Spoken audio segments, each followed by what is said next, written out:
be able to do it for every class, every semester, and really understand. And I'm so excited. I hope I get this. We do too. I feel like I'm on the 21st floor. My name is Jesse Peavy. I'm from Bleckley County. I'm a teacher, a math teacher also. I actually taught Mrs. Barr's son, actually back in the Bleckley County High School. But now I serve in the role as far as the technology coordinator, FTE coordinator, and the student record coordinator. So I serve all those roles. And so I've been a part of these projects along the way, like Superintendent Cox mentioned, and I'm also a part of the Jesus Board. And I'm just extremely, extremely excited about the potential of this. Again, Bob talked about the tunneling project, and just recently, it was maybe the end of last year, calendar year, he met with this Jesus Board. He talked to us, and he talked about a tunneling concept. We said, is this going to work? We didn't think it really could. But then there was something in there that really sparked my mind. I said, it has some possibilities. And as you can see, Mr. Wynn, when he clicked inside of his own everyday student information application, he clicked on it, and he went to a wealth of information. It's kind of like a prairie dog popping up. And gosh, he's in a whole new world. All this information's there. And that's what makes me excited about it. Again, on the district side, this is the district side of the PowerSchool, and it's just a simple link over on the left-hand side. This is where I do business every day. State reporting, data collections, FT, student records. But then they put this application in, just a little link, and we go down through a tunnel. Again, like Mr. Swiggan said, from Bleckley County all the way up to the 15th floor. And here we have this wealth of information. And I'm in as a district administrator, looking at it from a district aspect. Okay, and if I click in Kevin, who also I taught him a technology system. This is my Vanna White. You appreciate that, Kevin, don't you? And if he clicks on the more, and it brings up several options here where we can look at the grade level enrollments. This is the enrollment section. You can look at the gender. You can look at race and ethnicity. So it breaks it down. And all of this, y'all, is just a byproduct of collecting data. It's not requiring us to do any more work. That's the great thing, too. And then, Kevin, if you click on the enrollment, the subgroups, how about that? How about that? Go down to the subgroups. And you can see this. This shows some of the subgroups: students with disabilities, ELL students, migrant students, gifted, and retained. So, I mean, it can break down to information like this. It can be very useful for principals making those decisions, district people making those decisions.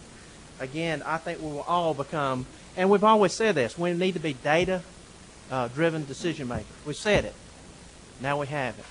And again, too, you've seen this too, a lot of information goes from the LEAs up to the state data warehouses. Now, folks, we're getting it back. It's a two-way street now. That's what's so great. Next, Kevin, that's the enrollment side. You can drill down to the elementary school, and I can look. We have we have a primary school, pre-K through second grade. The elementary school is grades 3 through 5. And Kevin, you can click on that, and now I'm inside the elementary school looking at that information. And what I like too right now, even at the early stages, it's consistent as far as the reports you see. Click on more, like we did the last time.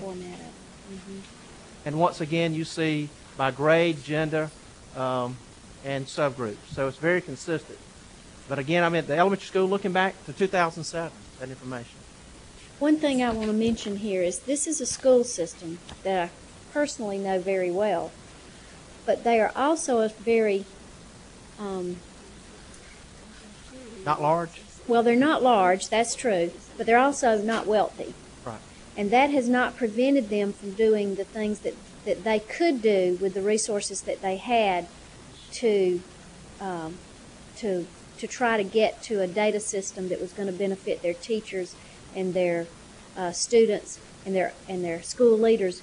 But as a parent, I'm going back to Mr. Wynn's example there. If I were having a parent conference like you were talking about there, you know, and when a parent comes in and they're focusing right on just what you're doing, but they forget there's a compilation of experiences that have brought this child to this place. And although they may feel sometimes hopeless or very discouraged, or even the child, you can say, but look what you did here. If you can do this here, you can do this in this subject at this grade level too. So I can show you where you've succeeded. I can show you where you have not succeeded. And then we can plan a better pathway till you get so you can get to the place that you need to be as a student. Mm-hmm. Right. In the discrete part of being able to accomplish these parents. Because while the parent knows the child and knows the history, the teacher probably does not. Right. And instead of trying to diagnose a single discrete part of what's taking place, you get an opportunity to look at it. Very much so. If we're just sake of time, we'll look at the attendance. The attendance very quickly. Kevin, you click on the more, and you'll see the district. And this gives representation about how many days absence. That's a big deal. Mm-hmm. I mean, it's a big deal. You can see if they miss more than 10 days, and again, broken down by the grade level, gender, race, and other subgroups. And click on the other subgroups again, if you would, Kevin. And this is nothing new, I would think, revolutionary, but you would think this. Look at over at the left, student with disabilities. The more than 10 days is greater than you would think than gifted, right? Look on the right side, you see the gifted with greater than 10 absences down to 13, 12, and 12% over there. So you can see those are some things you can analyze back and forth.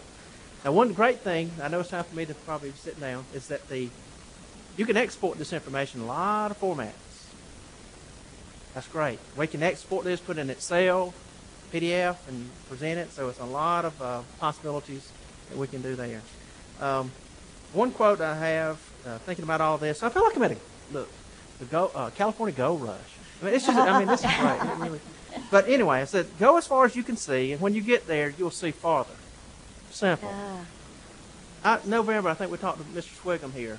He talked about this tunneling project. Met with him several times, and it's been a really relative short amount of time. We have it. DOE's working on one end. Bleckley County's working on one end. PowerSchool, Infinite Campus working together, and we dug through there and drilled, and voila, here we have this information. Your tunnels met up. They did. It's neat. And see, when Mr. Wynn clicks on it, DOE knows who he is. He didn't have to log in any other place. That's nice. Again, I thank you for your time, and again, the most important aspect of this LDS project is the impact of classroom instruction. I know that kind of sounds cheesy, but it's true this time. It is true. This will help in classroom instruction. Thank you. Yes, sir.